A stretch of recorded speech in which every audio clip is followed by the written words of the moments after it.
This is the podcast that we ask our guests from in front and behind the camera, how did they get their foot in the door? What was the key to unlocking their success? What's their story? From the Bronx to kindergarten teacher and now Hollywood. Our guest today directed Will Smith to his Oscar win in The Brilliant King Richard. Now he's taking on the legacy of Bob Marley. We chat about being driven to follow your dreams and against all odds, believe in yourself. And do the thing you love because you love it and not for the money. Case in point, after 4 films and 3 TV series, he's only just paid off his student loan. Our guest today is director Reinaldo Marcus Green.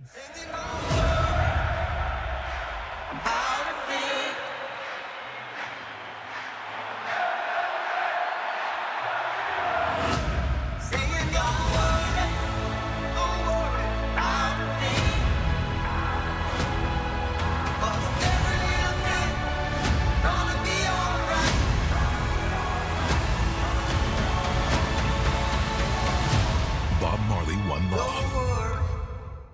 I'd love to ask, if I may, my podcast is about how people started their career as well, so I'd love to, this is amazing you're doing this film, and I was a massive fan of King Richard as well, but I'd love to know how this career began, how you started this journey, because I've heard that you almost became a baseball player, is that correct? Well, I think my recollection of my skills are probably higher than they were.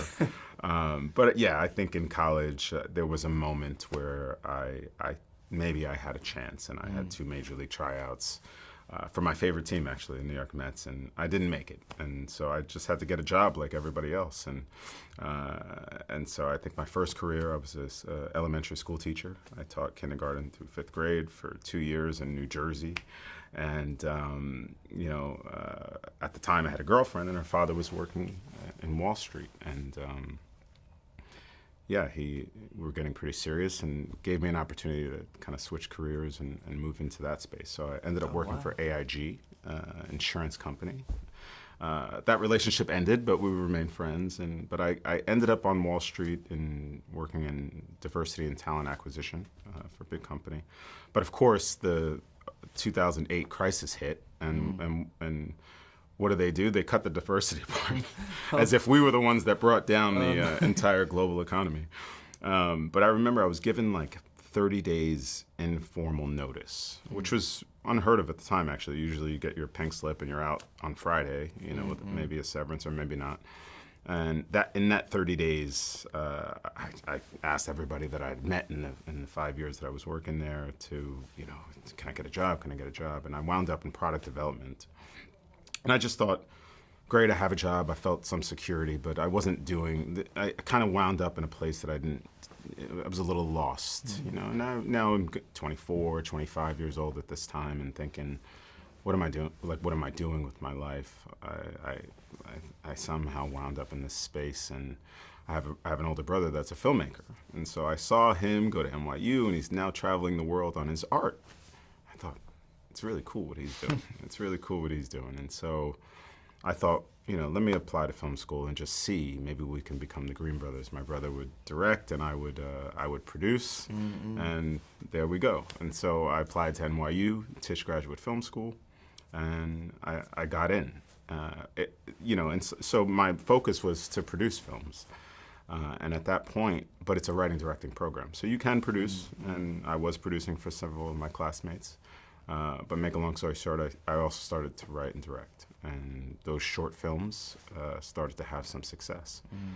And I started to question, wait, maybe I am a director, And that's exactly what happened. I started to do it and started to have some success, and I guess with that success, other people started saying, Ray, you are a director. You should really try to pursue this, in a real way. So yeah, I remember telling my brother, I think I'm gonna stop producing for a little bit and try this other thing. And speaking of that, one of those short films was called Stone Cars.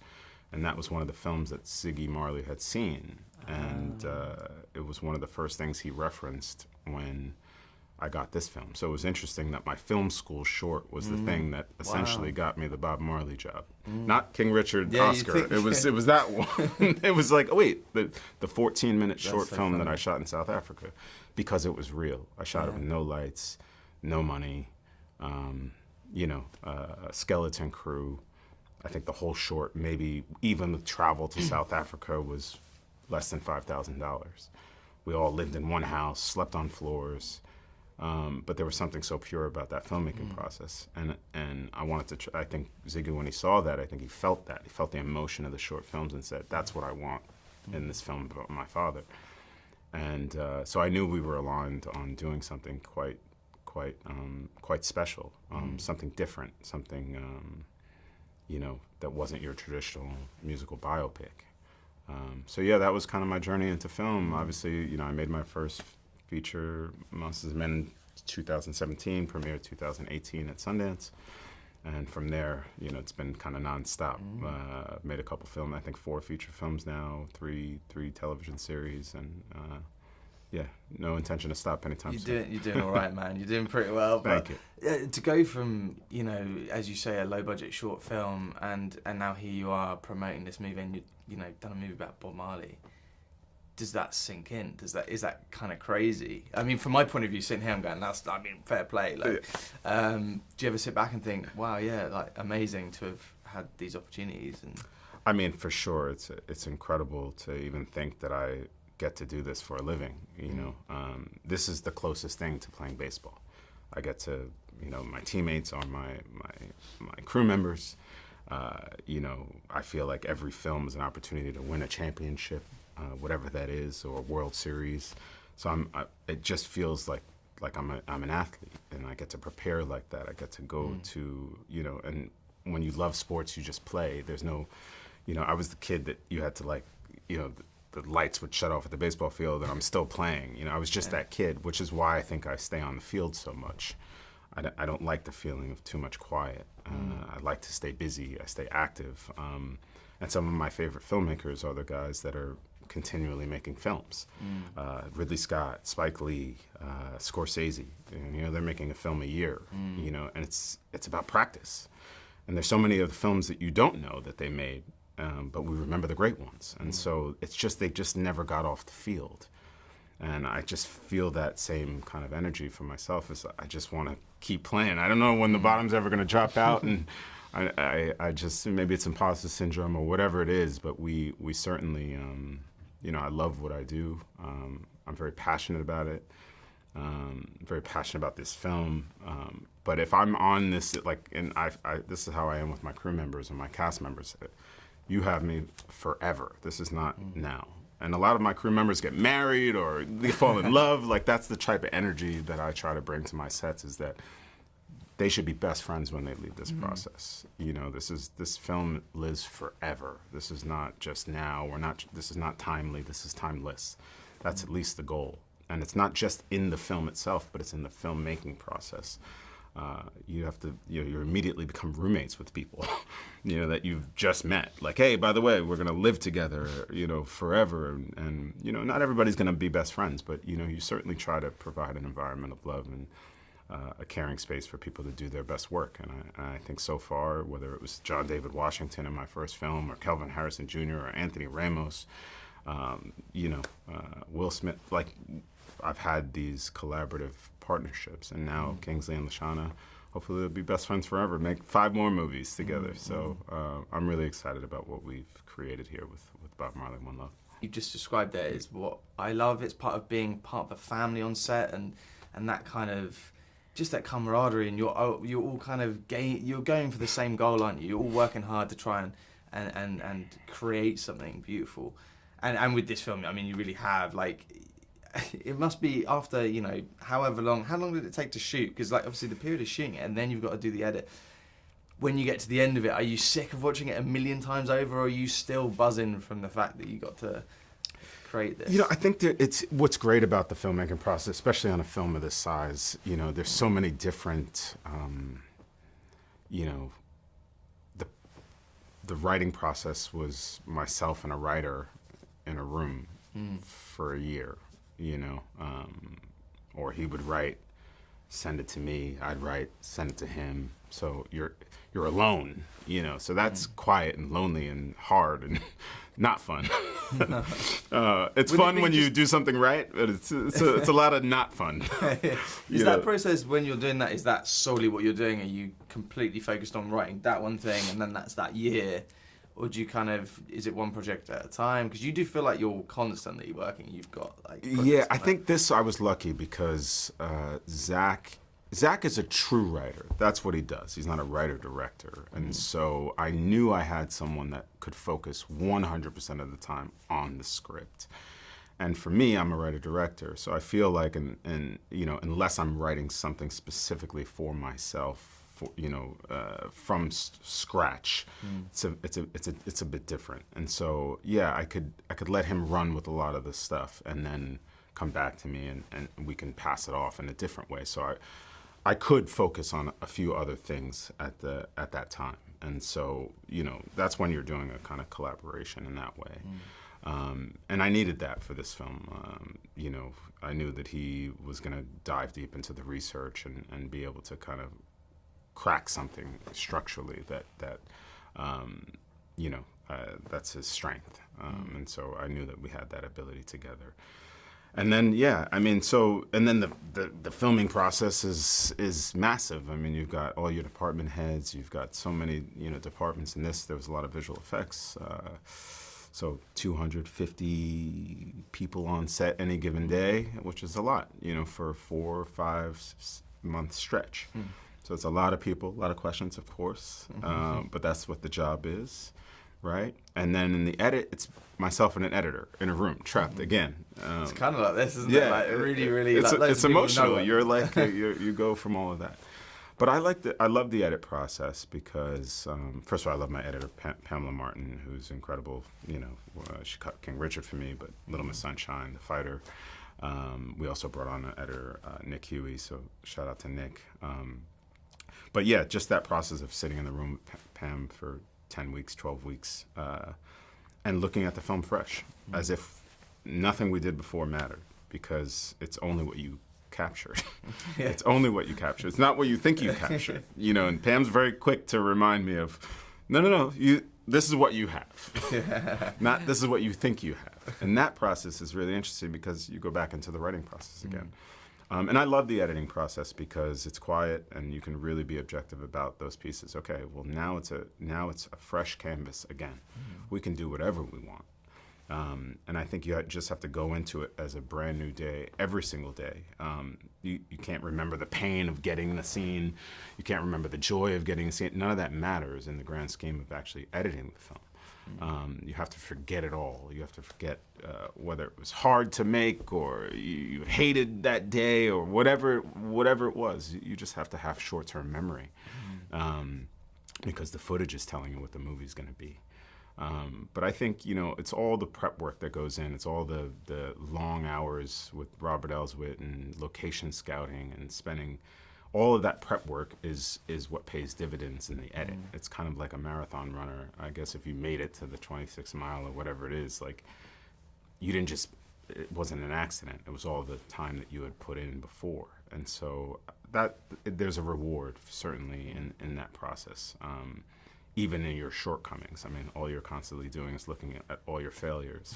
What did I fail? Like it's a series of failures, but you're just like, wait, okay, we still passed. We still did enough. We still did enough to get to this point. And so it's quite an emotional process for sure. You try to remove all of that from it, but and just try to be objective. What would my mom want to see when she goes to the theater? And I have to think about that when I go into the film. It's not about me anymore. It's about the audience. What do they want to see? And hopefully we've done enough to capture that by the time we get into the edit. I have to say, the screening I went to last night, the audience were loving it. So oh, good. Obviously done something right. Did they laugh when the Gandolfini scene happened and they were like, "What did you say?" When Yeah. he says that. No, there was loads of, and I didn't expect that from the film as well. That it would be funny. There's a couple of really nice, funny moments in there, which I think is just such a, no matter what the film is, even if it's a dark film, if it's whatever it's about, it's always great to get that little bit of humour in there. You need and there's definitely more than a few laughs in there for sure. Good. In terms of, you're doing so well, obviously, with this movie, and for young directors, writers, people coming into the industry, would you dare to give advice to someone kind of maybe they wanted to be a baseball player, but then they're starting to think about going into the industry? What would you say to them? Yeah, just say, look, you should love it. You know, whether I worked at Starbucks or Chuck E. Cheese, whatever my jobs were, I took it 100%. I wanted to be the best at dancing as the rat. I definitely wanted to do that, and I don't know why. It's just who I am. If I'm gonna do it, whether I'm a cook or delivering pizza, I want to do it to the best of my ability. So if acting or filmmaking is what you want to do, you should try to be the best at it. You know, try to give it 110%. Treat it like a full-time job. But I think, you know, the short-term reward thing is tough. So if you're after that, maybe this isn't the industry. You know, you might get lucky, but you know, this is not the industry to try to get lucky. You should do it because you're passionate about it and this is what you love. But I think passion can be in any field, whether you're second AC or second assistant editor, or the lead actor, number one on the call sheet. You know, you should just 110%. So once I decided that filmmaking was going to be, this is my life. My family travels with me. You know, this was the commitment that we were making even as a family. And look, if I ever got to the point in my career where this didn't make me happy anymore, I would leave it. I'm not the kind of person to stay in it. If I don't feel fulfilled. Yeah, that doesn't mean that there aren't hard days or it's not tough, but I just love it. You know, that's part of the grind. Part of the grind is just loving what you do. And when you have that passion, I think it can lead you to a lot of different ways. So yeah, I wouldn't get into it for short-term gains. I don't think that's what I'm after, for sure not. You know, this is a journey for sure, and trying to enjoy the process of it. And yeah, there's a lot of failure. There's a lot of rejection. I mean, everyone told me no in film school. Don't do it. Don't make that. Don't go to South Africa to make stone cars. Well, why not? Well, you're not South African. Yeah, but I feel compelled to make it. So you have to be your own voice. Something has to lead you to continue to say, well, something is telling me keep going, keep doing this. And listen to yourself. Don't listen to everybody else. And it's hard, right? There's social media. There's so much noise, and it's hard to like look in the mirror and just ask yourself, why am I doing this? And I try to check in with myself a lot. Why am I doing this? Why am I making Bob Marley? Why me? And just constantly ask yourself. And if you are able to give yourself that answer, then I think you're in the right place. But if you're constantly second guessing what you're doing or why you're doing it, or it's a vanity thing, it's hard to sustain. I think people can read that too. They read it in the work, or it feels superficial, it feels false. So I think if you stay true to those things, then yeah, go for it. Yeah, it's an expensive endeavor for sure, whether it's an emotional one or a financial one.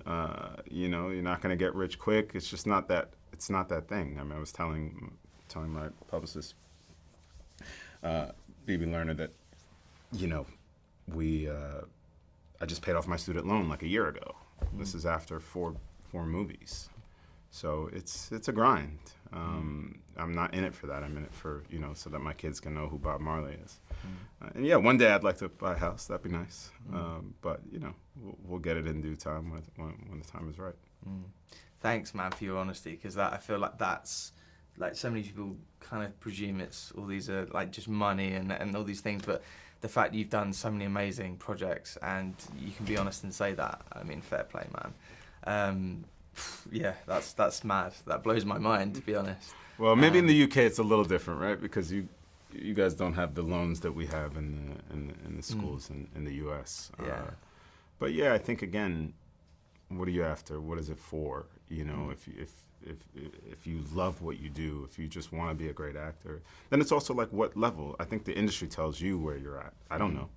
I'm doing the best work that I can, but you know, I know where I want to go. If I say, okay, I want to have a career like Spike Lee, or I want to have a career like Scorsese, then it's not up to me. It's up to me to do the work, but it's not up to me to tell me I'm at that level. You know, the industry is always going to remind you, oh, you're still down here, kid, or whatever, you know? So I don't know. I'm just going to continue to try to level up. But yeah, it's all about continuing the process and trying to enjoy some of it as you're doing it. Check out the Patreon at patreon.com/lifeandfilm, where you'll get episodes early and uncut amongst other treats. And don't forget to follow us on Spotify and Apple Podcasts. If you enjoy this episode, please leave us a positive rating. Add us on Instagram, Twitter, TikTok at Life in Film Pod, and find our video episodes on YouTube by searching Elliot James Langridge Life in Film. Essentially, please like and subscribe everything. It makes a huge difference. Thank you. This podcast is sponsored by BetterHelp. Do you work in the film industry? Are you freelance? Or perhaps you have a 9 to 5? No matter what you do, mental health affects us all. I struggled early on in my career with the uncertainty of if and when I would ever work again, struggling to pay my bills, or simply with anxiety. Don't know about you, but being an actor, it's very important for me to maintain structure in the downtimes, and I found not only exercise, but talking to someone for me was a game changer. And so Life in Film has partnered with BetterHelp to provide you with access to the largest online therapy service in the world. And it can all be done from the comfort of your own home, from a phone, tablet or laptop. No commute, cutting down travel costs, and most importantly, it's affordable. With over 1,000 therapists in the UK, BetterHelp can provide access to mental health professionals with a wide variety of expertise in mental health. If you need someone to talk to and you're thinking of giving therapy a go, BetterHelp is a great option.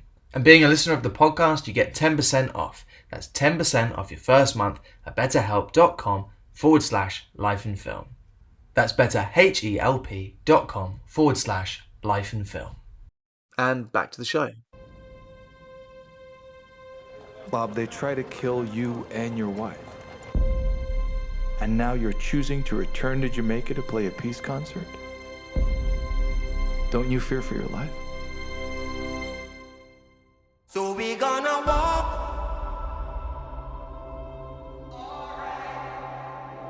through the roads of creation. My life is not important to me. Are you satisfied My life is for people. with the life you're living? Do you really think this world will make it? Yes. There's no other way. Exodus, That's the source of your strength. we know where we're from.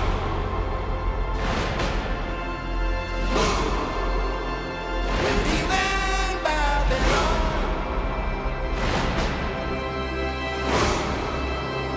We're going to our fatherland.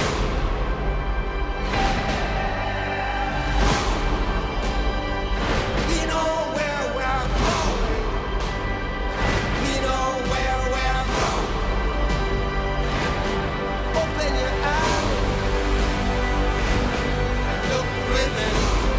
Now, now, now, now. Are you satisfied? Are you satisfied with the life you're living? One love, one heart, one destiny.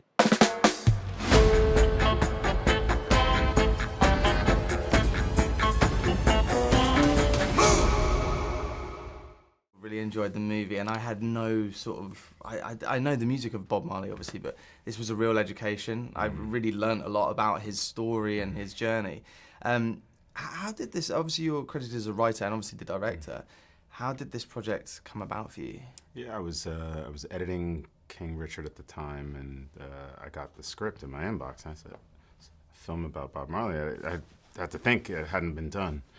And I just thought, is this real? You know, even before I wanted to read the script, I thought I should just check to see if this is real and do they have the rights to the music. And so did some recon and heard that they had the music rights and thought, okay, if they have the music, well, maybe that's a pretty great starting point. And then I remember having a call with the producers, which was Ziggy Marley and Bob Title at the time.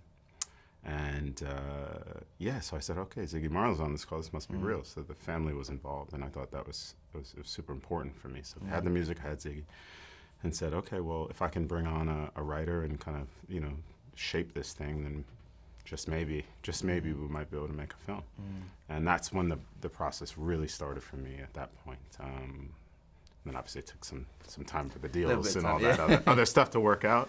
And then I remember approaching Zach Balin, who wrote King Richard, and we had such a great collaboration on that project. And I think what he did so well on that script was choose the timeline in which we chose to focus on the Williams family. And so I thought, okay, he can really help me with this structure and really crack that portion of the story, which is so important about Bob's life. And that's when we went on that journey. It's probably a year to get the script in shape and put those things together, and then obviously start the casting process. And that took about a year, if not longer. I mean, that must have been pretty daunting as well. Now you've got to find Bob Marley. How did you find your Bob Marley? Was there a huge audition process, or how did you go about it? Yes, so yeah, it was a huge, I think everyone was submitting tapes from all over the world and for months and months, and quite frankly, it was obviously it's really hard. You're looking for Bob and everything, even really good actors were just off the mark, whether it was their look, which completely took them out. So you're looking for a needle in a haystack, and it was just one of those things. And but I think my fail-safe was like, okay, I'm either going to find Bob or I'm not. That's just, I can't make the movie without finding Bob. And, there's rights issues on these things, and if you go into another year, there's a whole situation. So I think we were coming to the end of, is this even going to be possible? And, no one's close. I don't have anybody that I feel confident enough to go into this picture with. We auditioned and I saw Kingsley, who plays my father. He was the one who kept my attention. Kingsley did a great job in an artful way, not trying to mimic my father. And then Kingsley's tape appeared. And I didn't really know Kingsley. I guess I had seen him and didn't realize that it was him. But when I saw his tape, obviously, he just jumped off the screen. He was magnetic. He was charismatic. His presence alone was very interesting. He's striking. He just has this thing. And there was something interesting, where he put the camera was really interesting. He wasn't, there wasn't two different shots and close-ups. It wasn't a mimic of an interview online, which many of the tapes were. It was a real interpretation of Bob. And I thought the patois was quite strong. I didn't understand what he was saying, which was great. Actually, a lot of them were kind of in the cool runnings, yeah, man. So it was almost too clear. And so I think what was great about his tape was somewhere in between. And so he had me leaning in, for sure. And then I remember talking to Ziggy, talking to the producers after, just about, I think we found something here. And I think they all saw what I saw. I think the studio saw what I saw. And at that point, it was, okay, I have to imagine him with dreads. I have to imagine him with some mild prosthetics. What is that? And how tall is he? All the questions that come into it. But, the least of it was the music and the dancing part. I needed a good actor. And I knew I had found someone that could potentially do it. And that's where the real process began transforming into Bob. Well, the actor that plays him, Kingsley, I know him from British film, TV, and so when I saw the trailer the first time, I was like, who is that guy? Yeah. And I was like, he looks familiar. And I was like, wow, because it really is a transformation, and it must be hard when you're playing a character like that to not do the stereotypical kind of, and as you say with the tapes, people were doing a little bit of a kind of stereotypical accent maybe, and that was one of the things that struck me about the film watching it. That the accents, I was finding it hard to understand them, but it made it feel really real. I was like, what are they saying? And then people were laughing in the audience. I was like, I didn't hear what he said, kind of thing. And the performance is just so, that's nerve-wracking for an actor. Oh, can only imagine. Yeah, when you were on set, was there, obviously you do a great tape and everything else, but there must feel like there's a lot of pressure when you're doing a film about someone who's so loved, so iconic. Was there the first day jitters when you were on set and you're thinking, right, okay, here's Bob Marley in front of me, and did it feel like a big moment to be like, is this gonna work, sort of thing? Yeah, I think we're still in that, I don't know, it's tough to relax, it's Bob, so I think the level of pressure that we put on ourselves is pretty high, and I think that was every department. I think because of Bob, everybody that came to this film had this idea of protecting him and protecting his legacy and not wanting to mess it up, but we're coming as fans, and so it's, there was a lot of love from every department poured into this, and But yeah, you could feel that pressure for sure. It was certainly high tension in sort of a sports way. You know, it's like a playoff game, or I don't know how to describe it. That sort of, yeah, the feeling that you're in this really intense match because it's high level, and you know, one slip or one thing and one false note, and it kind of blows the film up. And that whether you're doing a big concert scene or you're just writing on a pad, you know, it's all taken that seriously. And so I just think it was the nature of this film, was the nature of Bob, of that kind of feeling. But there, you know, of course, you have your moments where you can breathe and feel like that. I knew we had a tremendous actor who had done the work. He spent months transforming into what you see on the screen. Losing weight and so many things that he had to do, learn to dance and sing, and you know, complete transformation. So kudos to him for what he was able to do. And then we tried to support Kingsley with that, with obviously our other cast members who are tremendous, real Jamaicans, and the language is a big part of that. You know, for me, when we set out to make the film, it was like, you know, Snatch was one of my favorite. I loved that. But I was like, but Snatch is like 20 minutes of Brad Pitt where you don't understand, not 2 hours. You know, so I was like, okay, we can't quite go that far, but, you know, how far can we push it, you know? And, you know, if you watch Bob Marley on, you know, YouTube, you understand him. Even if you drop some words, you totally understand what the guy's saying. And you understand the lyrics. And so, you know, when he's singing. So I said, okay, you don't need to understand every word. You know, if you understand every third word, I think you get this movie. 100%. If you understand every fourth, you're confused. And I think we towed that line for a long time, even in the, you know, just are we between 3 or are we between 4? And so, yeah, it was just kind of doing a lot of work to get it into that every third word that you understand, and so that you understand the movie. Can you do it visually? Can you do it with emotion? That's the thing. If you watch the film, do you feel something? It's not about the words. If you strip all the words out, do you feel when you watch the movie? And so that was the approach, and I think we landed on what we landed on, and I feel pretty good about that. And I think it forces you to lean in, forces you to listen, forces you to watch. A lot of the film is in the silence. It's in those moments of breath where you feel for what Bob is going through, his internal struggle. So yeah, that really was a thing that made it feel real to me when I was watching it. I think sometimes you watch a film and you can have a character where it doesn't feel real enough because they're not, you know, with that accent, it's like you can really go really pony with it, and it was perfectly done. But you know, the cast as well, Ashana Lynch obviously is fantastic in it as well, and finding what was Kingsley cast first, and then you kind of built around him. Yeah, that was definitely the key, and obviously there's flashes to young Bob, and so I knew, you know, Kingsley's on the older side of you know, Bob looked weathered in a good way, still a beautiful man, but definitely looked like he had experienced life. And I think I can't believe he was 36 when he died. Yeah, and it's crazy. So he looked a little older than his age, and so I thought, you know, it was perfect that Kingsley was playing that age. But then to go into a teenager felt too big of a stretch for me.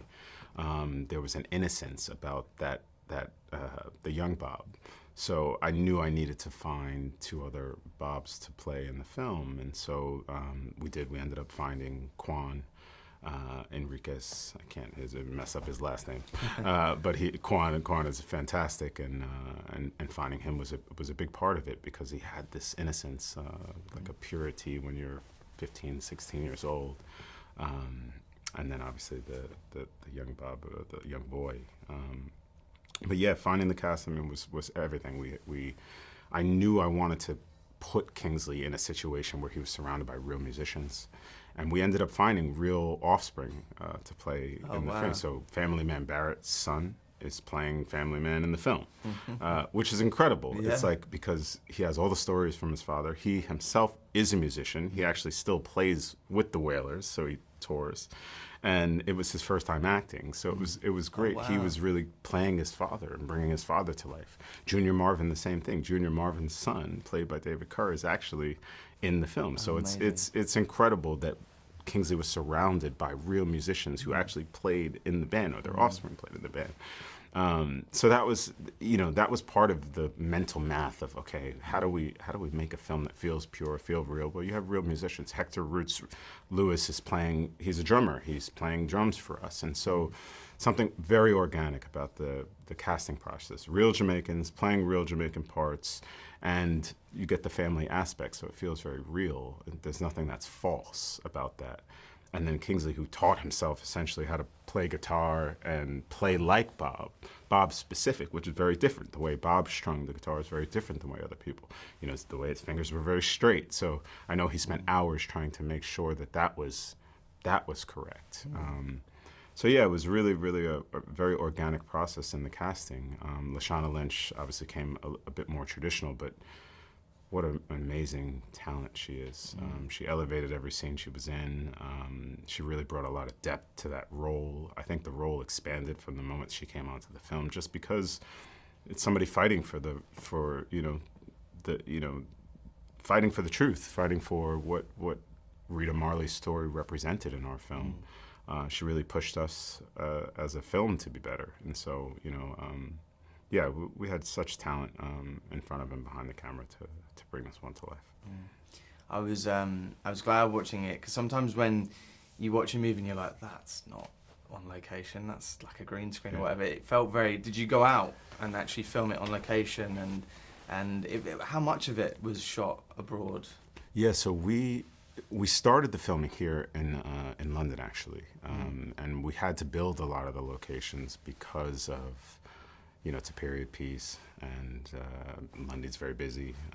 But we tried as much as possible to shoot in real locations. So I knew when I went to visit Bob's, where he stayed in Chelsea, it's got the blue placard. I was like, man, I really want to shoot on this street. Can we shut this street down? It's a busy road. Go over the bridge. This is where Bob played football. And we did. I just said, okay, well, let's push it to the end of the shoot and see if we can get the clearances. We could have shot on any other road, but I just thought it would give something to the cast and the crew. This is where Bob actually ran. Why not? Let's try. So as much as possible, we tried to find those spaces, even here in London. And even if we had to visit, okay, this is where the building was, so we can get But look, it was shot by Robert Elswit, who shot King Richard for me. One of the greatest living cinematographers to ever do it. Incredible DP. Our production design, Chris Lowe, also fantastic, was coming off of the Bond world and all of that, and this was a real opportunity for him, and I think he really delivered. But what was great about Chris is that he came from the art director world, and so we knew we had a lot of builds, and he was fantastic with being able to do that on our budget, which was not that high for a movie of our scale. And those two guys working in tandem with each other really were able to deliver and make it feel like we were never on a stage, even when we had to build. And then, of course, going to Jamaica was everybody's favorite part of making this film, because that's the heart. That's the heart of this film. I think we spent 25 days in Jamaica filming. We shot in the streets of Trenchtown. We shot exactly where Bob was, whether it was in the Cane River or 2nd Street, Collie Smith Drive, soccer pitches where he was, Strawberry Hill. So we went to all the locations that Bob was, and you felt that. You felt you were on like sacred ground in some way, that Bob Marley stood here, and it's pretty special. Hope Road, actually, because it's a museum now. And that whole street has changed in 30 years. We actually had to rebuild our Hope Road set, so that was the biggest one. But it was actually, our build was probably more accurate to the real house than what the museum is right now, because of how much that time has changed. And so, yeah, we felt like we really had captured something that was pure and real. And what was great about working with Jamaican crews is that they're not shy to tell you when you're not doing something wrong. So, whether that was an accent or, no, you say it like this. And, they're very protective of Bob, very protective of Bob's legacy. He's a hero. And so whether it was someone on the grip truck or, a driver, they felt very compelled to tell you when we were not doing something right, or to help us, because they wanted to support the film. They wanted us to get it right, and that was beautiful. And I'll take a note from anywhere, anywhere, just to make it real, to make it authentic. That was, that's what we were trying to go for. It's kind of crazy that this is the first. Well, I think it's the first. I've done my homework, but I'm pretty sure it's the first Bob Marley movie, which is kind of crazy.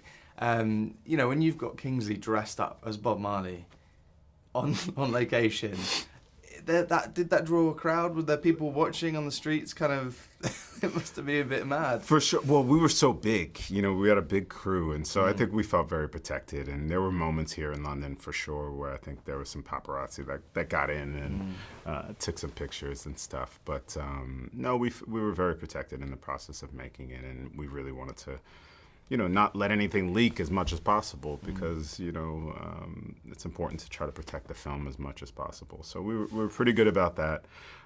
But yeah, Bob Marley on the street, people are looking, he looks just like him, you know, and Kingsley did such an amazing job, man. And yeah, so yeah, we, you know, there were a couple moments where we got caught out there, but for the most part, we were pretty protected. Well, all right, we're jamming. My life is for people, that I can be beneficial to a people. And I hope you like jamming too.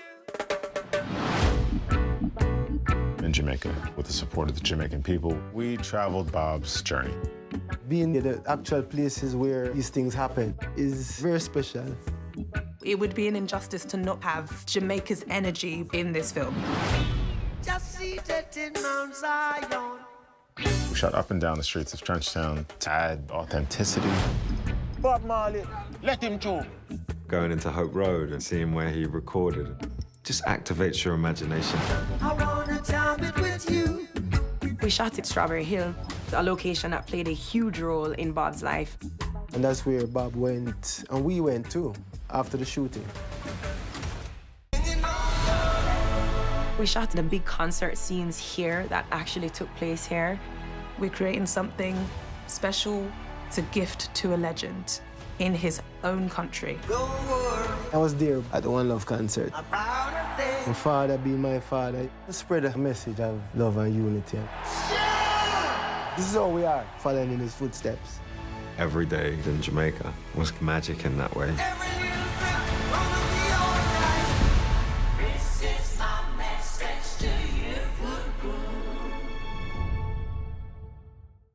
Respect, man. Thank you so much. Thank you so much. All the best. Thank you to Reinaldo, and thank you to Paramount, and thank you to BB at IDPR. As always, thank you to our sponsor, BetterHelp.